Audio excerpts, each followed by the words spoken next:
Hello, I'm Byron Lehman, and this is the YouTube channel, The Jittery Goat.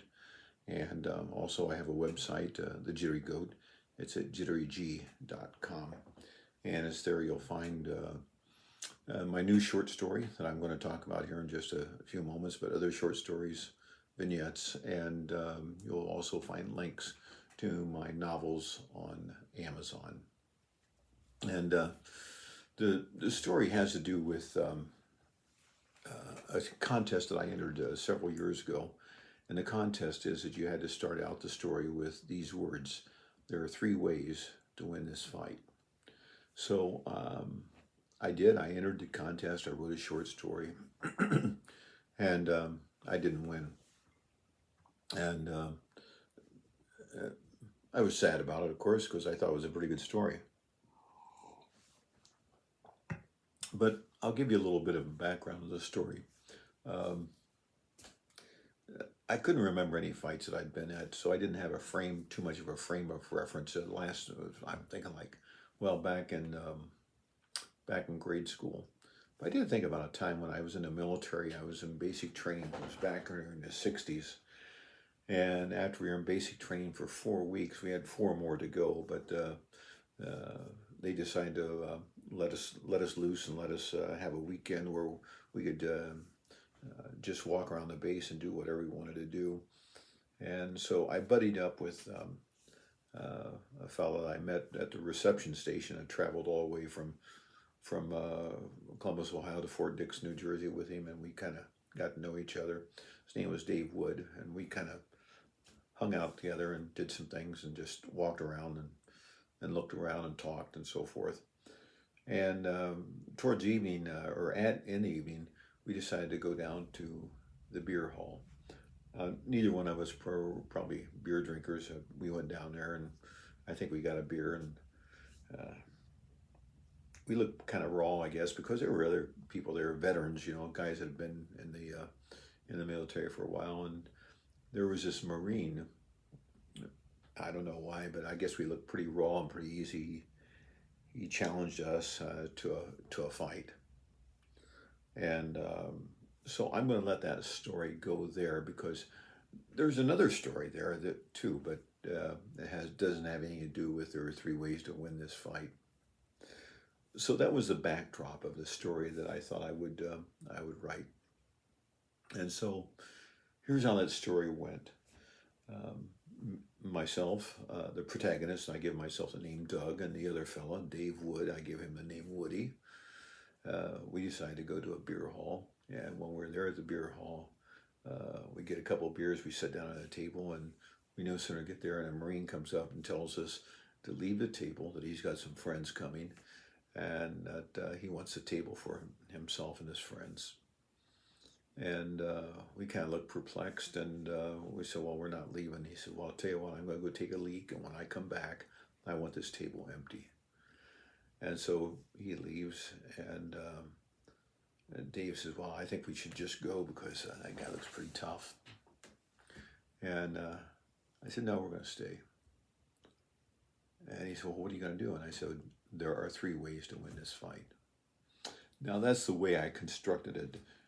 That I have it constructed on the website, the way I constructed it, or the way I sent it in to the online magazine, was I started the story out. There are three ways to win this fight, and I gave the backstory and then the story.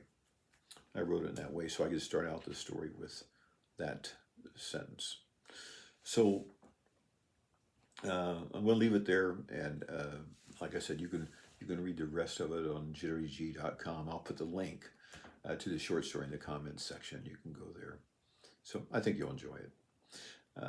Again, I like to say just what do stories mean? I mean, when we think about it, because whether it's a short story or a vignette or a novel, they all have to say something. And I think this short story, at least in my view, when I wrote it, is, and again, this is giving away a little bit of the plot, sometimes in life there's no plan B. So if there is no plan B, or you don't have anything planned beyond your present plan, you have to put everything into plan A.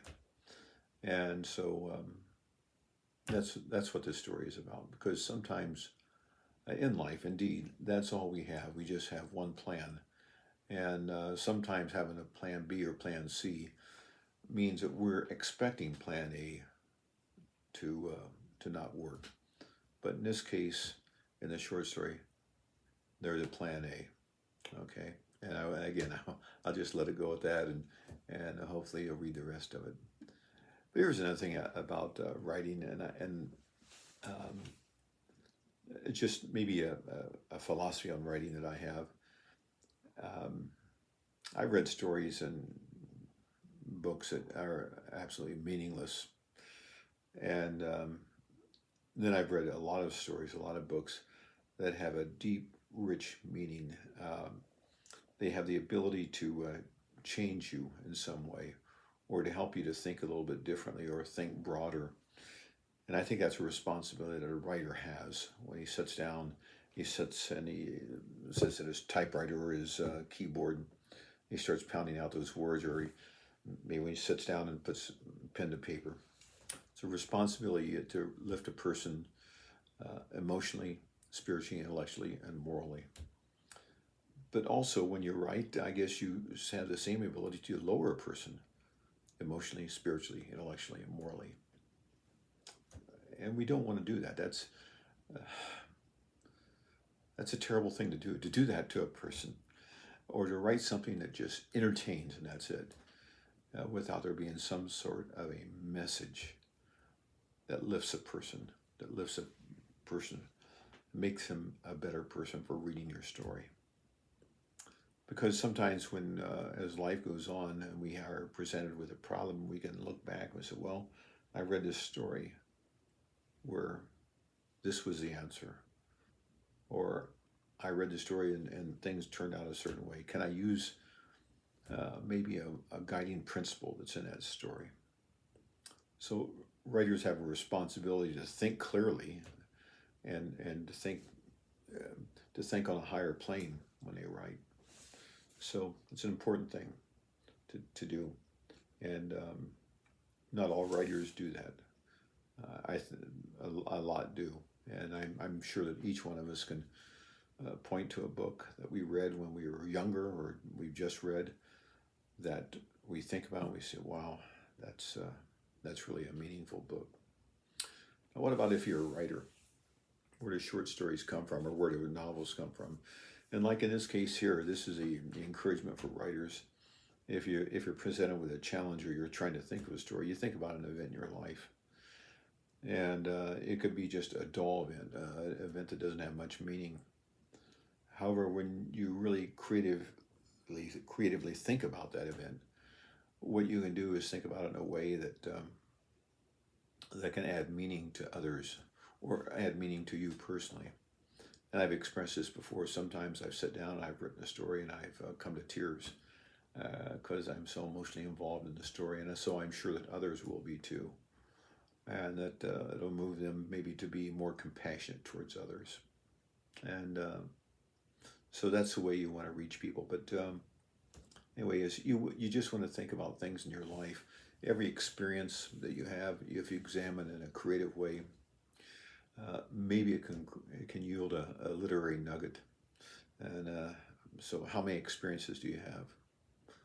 Well, more than what you can think. We have experiences every day that we can probably write about and use our creative thinking to make it into something that is very meaningful. So I want to again thank everyone for stopping by. Again, I'll put the link to that short story in the comments section. And in closing, just let you know that sometimes there is no plan B, okay? And we want to kind of remember that. But in closing, do good stuff, read good stuff, write good stuff, and see good stuff in others. We'll see you soon. Bye now.